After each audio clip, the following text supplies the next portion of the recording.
Hey Deckers, today I'm going to talk to you about a Magedok portable OLED monitor, and this thing is absolutely gorgeous and one of the best packaged monitors, especially portable ones, that I've ever received. It really did feel like unwrapping a present and made me feel fantastic when I was looking at this. It also comes with a touch stylus, is extremely lightweight, even lighter than the deck, doesn't even feel like it's a real thing, and comes with its own carry case as well, which is a bonus. If you want to pick one of these up, then check out the links in the description below. Huge thanks to Magedok for sending this over for testing, and let's dive into things in a bit more detail. Now, the case is very thin, but at least it comes with one and you don't have to buy it separate, which is always a huge bonus, and it comes with all of the cables that you need as well.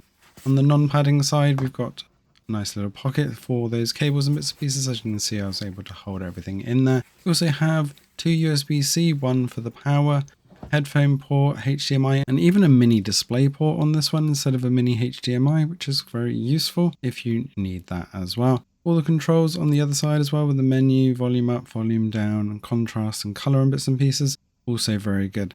This stand is extremely rugged and very well built in. It does take a bit of force to open it up. Considering the weight of the monitor, I don't think it needs to be quite that stiff, but as you'll see, it's very shiny. Now, I'm not quite sure why it's as shiny as it is.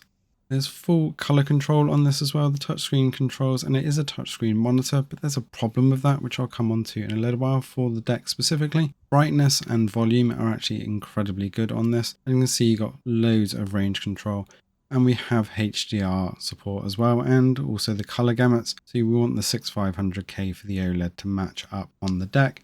Mode quick switching, brightness quick buttons, and also volume quick buttons all on the side. So you can do it via that or on the touchscreen. Now, HDR does look incredibly good, but as you'll see with my camera setup, and I really do need a better camera setup, I think, for these, my phone just doesn't quite cut it. We get quite a lot of reflection. Now, it's nowhere near as bad as what it looks like when we're actually doing this in person. And if I turn the lights off, you'll see in some instances you'll still get a bit of that reflection with the way my camera's set up. You get a much better feel for this as well. And the response time on this is absolutely perfect with 1 millisecond, but unfortunately it is capped at 60 frames per second. Considering it's an OLED, it isn't the end of the world, but especially if you want it for the OLED deck, you may want to be pushing that slightly higher frames per second or using it for other devices as well. But if you're on the LCD, then you're going to be perfectly happy with the 60 frames per second, especially with that OLED upgrade. But it certainly does come at a price, because OLED is just not cheap no matter what you have it on. Unless it's the OLED deck, in which case it was an absolute bargain. I will have to admit, the sound on this, as you can hear, is absolutely phenomenal. One of the best speakers that I've seen on quite a lot of the portable monitors, and I've used a fair amount of them.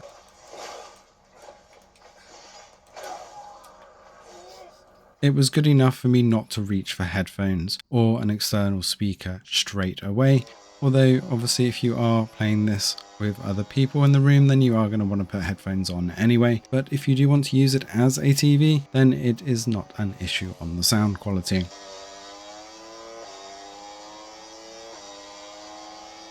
And on this, again, unfortunately my camera's blowing out the colors on this a little bit, but this also has HDR support, which probably doesn't help with me trying to balance the colors. It does look absolutely phenomenal on the screen. As you can see, again, a solid 60 frames per second, no ghosting issues with the fast motion, and we have no issues at all on the screen. This is absolutely fantastic screen, but it does come at a price, and you certainly are getting what you pay for here. I did mention before that this does have touchscreen. Unfortunately, with the Steam Deck, it has a major problem because of the portrait nature of the Steam Deck screen.